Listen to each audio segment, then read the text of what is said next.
Yesaya 37. Yerusalem luput dari tangan Sanherib.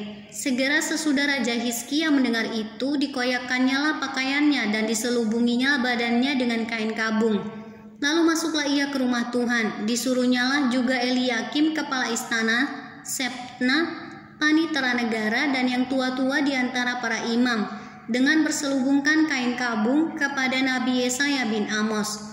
Berkatalah mereka kepadanya, beginilah kata Hizkia, hari ini hari kesesakan, hari hukuman dan penistaan, sebab sudah datang waktunya untuk melahirkan anak, tetapi tidak ada kekuatan untuk melahirkannya.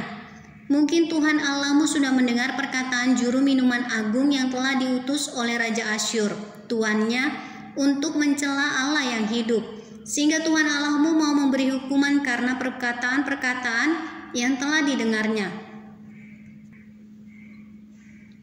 Maka baiklah engkau menaikkan doa untuk sisa yang masih tinggal ini. Ketika pegawai-pegawai Raja Hizkia sampai kepada Yesaya, berkatalah Yesaya kepada mereka, beginilah kamu katakan kepada Tuhanmu, beginilah firman Tuhan, janganlah engkau takut terhadap perkataan yang kau dengar, yang telah diucapkan oleh budak-budak Raja Asyur untuk menghujat aku. Sesungguhnya aku akan menyuruh suatu roh masuk di dalamnya, sehingga ia mendengar suatu kabar dan pulang ke negerinya. Aku akan membuat dia mati rebah oleh pedang di negerinya sendiri.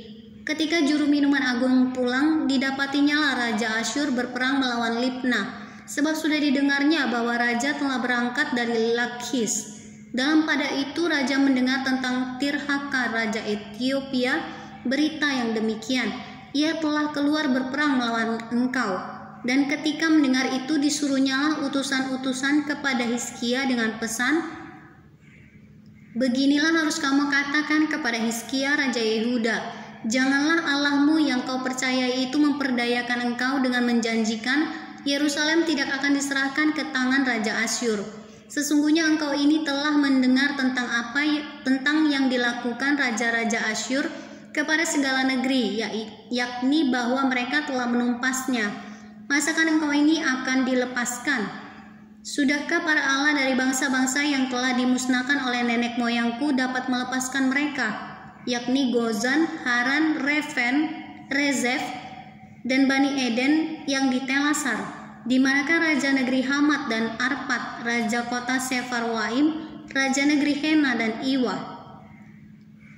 Hizkia menerima surat itu dari tangan para utusan lalu membacanya. Kemudian pergilah ia ke rumah Tuhan dan membentangkan surat itu di hadapan Tuhan. Hizkia berdoa di hadapan Tuhan, katanya, ya Tuhan semesta alam, Allah Israel yang bertahta di atas kerubim, hanya Engkau sendirilah Allah segala kerajaan di bumi, Engkaulah yang menjadikan langit dan bumi.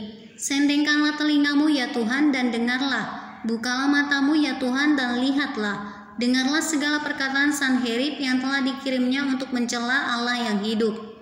Ya Tuhan, memang raja-raja Asyur telah memusnahkan semua bangsa dan negeri-negeri mereka, dan menaruh para Allah mereka ke dalam api, sebab mereka bukanlah Allah, hanya buatan tangan manusia, kayu dan batu, sebab itu dapat dibinasakan orang.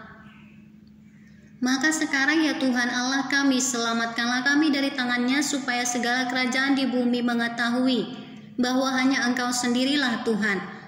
Lalu Yesaya bin Amos menyuruh orang kepada Hizkia mengatakan, beginilah firman Tuhan Allah Israel, tentang yang telah kau doakan kepadaku mengenai Sanherib Raja Asyur, inilah firman yang telah diucapkan Tuhan mengenai dia. Anak darah yaitu putri Sion telah menghina engkau, telah mengolok-olokkan engkau, dan putri Yerusalem telah geleng-geleng kepala di belakangmu. Siapakah yang engkau cela dan engkau hujat?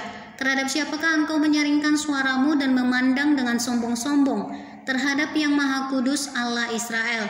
Dengan perantaraan hamba-hambamu engkau telah mencela Tuhan, dan engkau telah berkata, dengan banyaknya keretaku, aku naik ke tempat-tempat tinggi di pegunungan, ke tempat yang paling jauh di gunung Libanon. Aku telah menebang pohon-pohon arasnya yang tinggi besar, pohon-pohon sanobarnya yang terpilih. Aku telah masuk ke tempat tinggi yang paling ujung, ke hutan pohon-pohonannya yang lebat. Aku ini telah menggali air dan telah minum air. Aku telah mengeringkan dengan telapak kakiku segala sungai di Mesir. Bukankah telah kau dengar bahwa aku telah menentukannya dari jauh hari dan telah merancangnya dari zaman purbakala? Sekarang aku mewujudkannya, bahwa engkau membuat sunyi senyap kota-kota yang berkubu menjadi timbunan batu, sedang penduduknya yang tak berdaya menjadi terkejut dan malu. Mereka menjadi seperti tumbuh-tumbuhan di padang dan seperti rumput hijau, seperti rumput di atas soto atau gandum yang layu sebelum ia masak. Aku tahu jika engkau bangun atau duduk, jika keluar atau masuk, atau jika engkau mengamuk terhadap aku.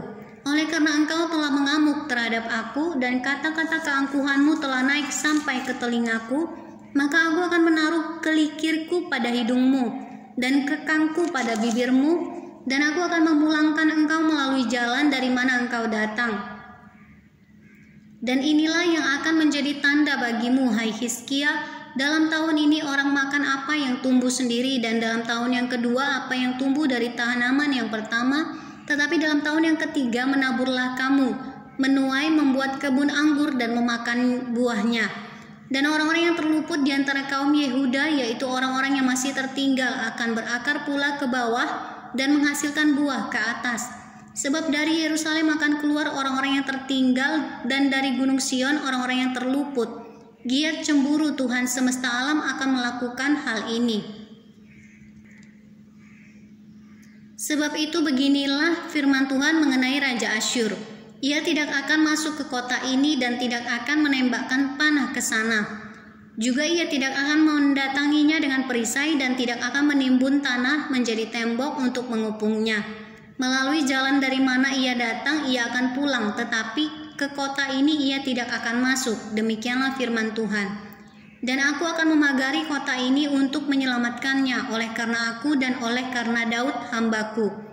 Keluarlah malaikat Tuhan, lalu dibunuhnyalah 185.000 orang di dalam perkemahan Asyur. Keesokan harinya pagi-pagi tampaklah semuanya bangkai orang-orang mati belaka. Sebab itu berangkatlah Sanherib Raja Asyur dan pulang, lalu tinggallah ia di Niniwe. Pada suatu kali ketika ia sujud menyembah di dalam kuil Nisrok Allahnya, maka Adramelech dan Sarezer anak-anaknya membunuh dia dengan pedang dan mereka meloloskan diri ke tanah Ararat. Kemudian Esarhadon anaknya menjadi raja menggantikan dia.